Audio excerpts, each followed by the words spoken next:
It's time for the Manhattan Pizza postgame show on the Gameday Broadcast Network. Manhattan Pizza, serving the best dang pizza in town. Now let's rejoin the broadcast team on the Gameday Broadcast Network. And we welcome you back here, Andy Hayes alongside Bruce Bornarth. Our final score here tonight, 20-15. The Broad Run Spartans were right on the doorstep of a big win, but Briar Woods snatched it away from them with a late score, under 30 seconds to go in the game, and they win it by 5. Bruce Bornarth, as we watch our second half highlights here, let's check it out. Your thoughts on how this one unfolded?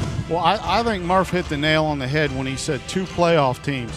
These are 2 teams that, while I can't say that either one of them looked exceptionally sharp tonight, but you see championship teams find a way to win when maybe they don't deserve to win on that particular night.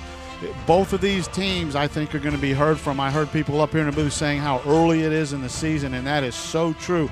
There's a long way to go and a postseason, I think, in store for both of these clubs. Tell you, Corey Hildreth was awesome here tonight for Broad Run. He had a great third quarter, but it just wasn't enough for the Spartans to put anything on the scoreboard. They were having a tough time with the yellow flags in the second half, and that great catch right there may have been a play that we're still talking about, but because of the penalty on the play, it took Broad Run out of scoring position. I mean, that's kind of the night it was. Yeah, you have to sit there and watch the film over and again, and maybe in slow motion and rewind some plays and all to see all of that.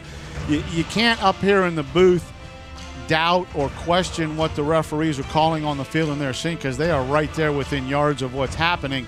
You just kind of sit back and overall look at the big picture and say, maybe let them play a little bit more. But again, not being down in the middle of it, you really don't know what they're seeing, and you have to trust their judgment. Here's the biggest play of this game.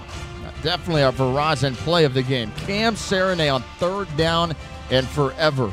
Catches that one over the top of Jenkins. And then the Falcons started to get a little confidence. They said, all right, this is our time now. We can come in here and take this game back. Corey Coulter started to run the football with some authority, and that big offensive line helped the Falcons all the way down inside the 1 where Trace McSorley punched it in from 1 yard out. Bruce, they go for 2, though. That could have been really costly in this ball game, but it ended up not hurting them here. As you see McSorley score from a yard out.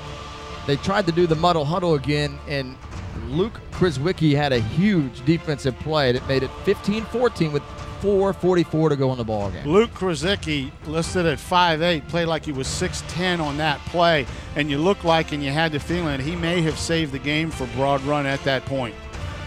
So here's Briar Woods. They get the ball back with a couple minutes left in the ball game. Trace McSorley on a 3rd down finds Brandon Polk on a corner route, and that set up a 1st down on the 21-yard line. Corey Coulter then at that point took this game in his hands, and he would score from about 11 yards out on this play.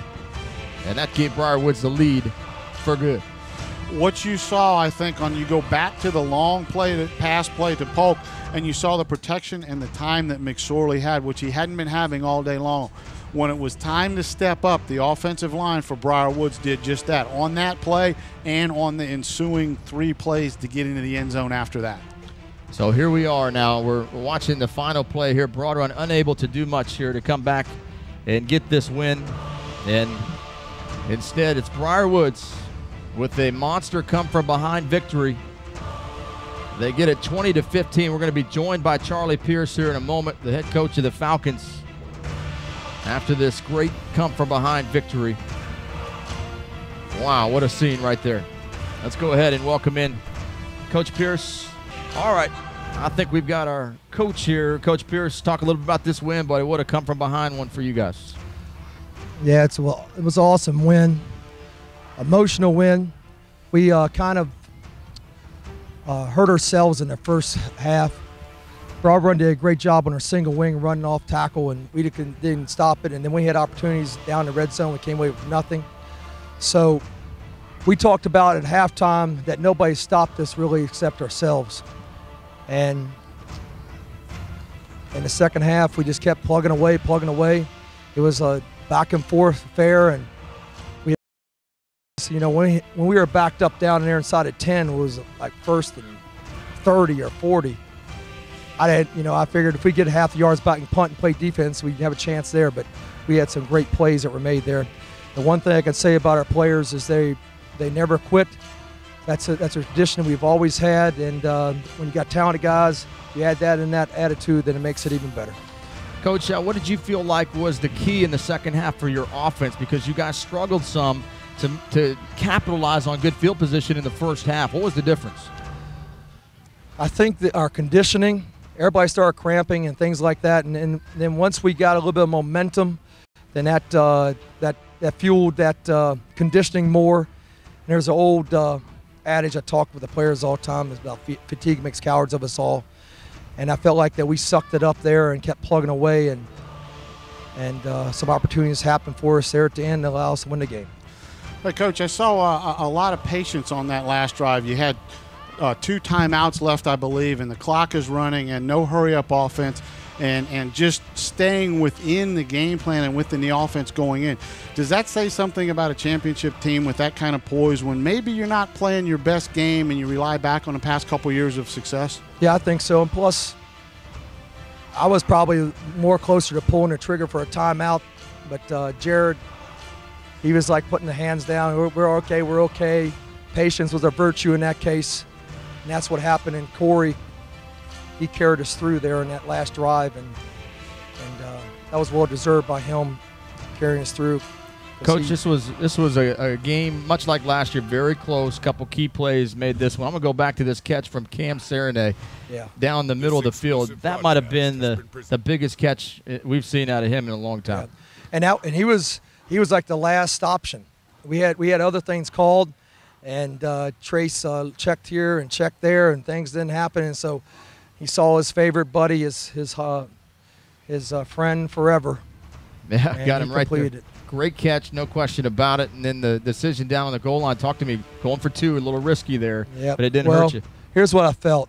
I felt like we had momentum at the time, and I was pulling the trigger, say, hey, let's get this thing done now.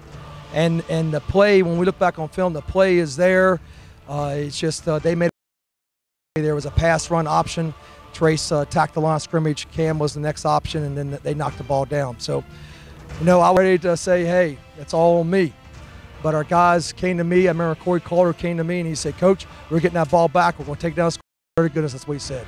Well, and, they did. He got the monkey off my back. Hey, it was a great game, great win for you guys. And one last thing, what about your quarterback, Trace McSorley? What a fighter. He's unbelievable. Ever since day one when he's been with us, he's had those intangibles.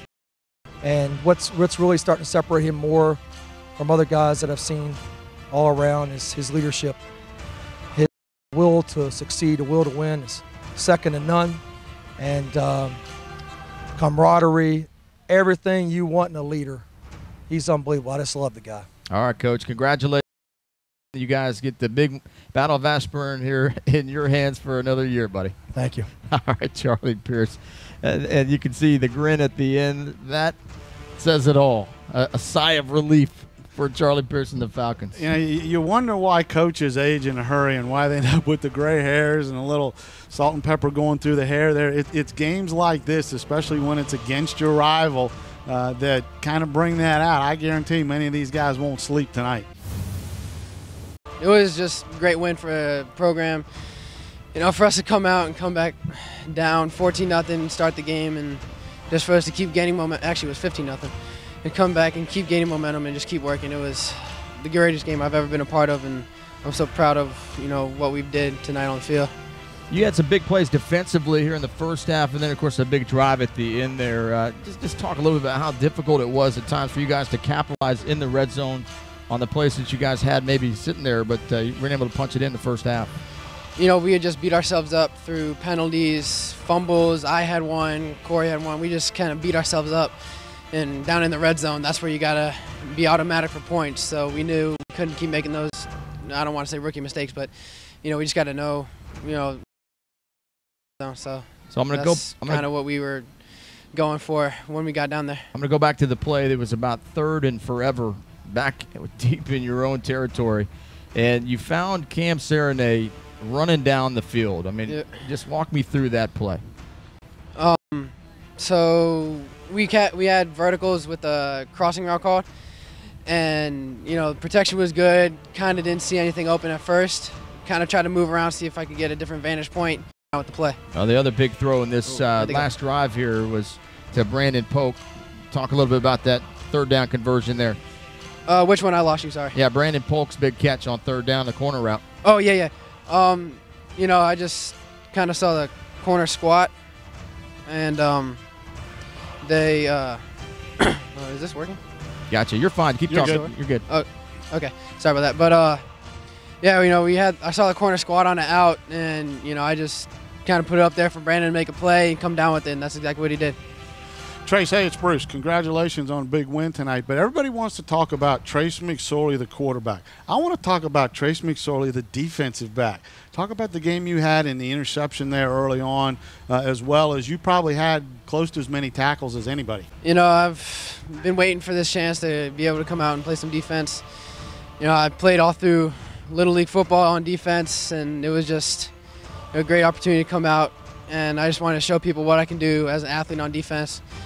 And just I've trained hard this whole offseason to be able to play the whole game and try and be in there as much as possible. So all that helped me to push through tonight and be able to stay out there on the field. Congrats on a big win, bud. Thank you. Good luck the rest of the way. Thank you, sir. All right, that's Trace McSorley here, our player of the game tonight. Tremendous come-from-behind victory for Briar Woods. And the Falcons move to 2-0. They rounded out with a big shocker to Broad Run. That'll be tough for Coach Griffiths and crew to come back from, but ultimately that's what you have to do. You got to bounce back. Week 3 coming up here for the Spartans, and they will do just that. For our entire production team here and Bruce Bornarth, I'm Andy Hayes. We will see you next time here on the Game Day Broadcast Network. Our final score tonight, Briar Woods 20 and Broad Run 15. This exclusive broadcast has been presented by Integrated Sports Medicine and Physical Therapy. Get back in the game of life, the game on the field. Manhattan Pizza, now serving Ashburn, South Riding, and Leesburg with the best dang pizza in the world. By Max Muscle Sports Nutrition. Max Muscle, partners in health. By Online Mental Trainer, Optimal Thinking, Champion Results. Visit ReadWriteTechnology.com. Verizon Wireless, the exclusive wireless network of the Game Day Broadcast Network. Game Day All Access. Become a Game Day MVP member today and never miss another big game. Phenom Strength and Conditioning, where athletes train to exceed expectations. Any reproduction of today's events without the express written consent of Game Day Properties LLC is strictly prohibited. All rights reserved.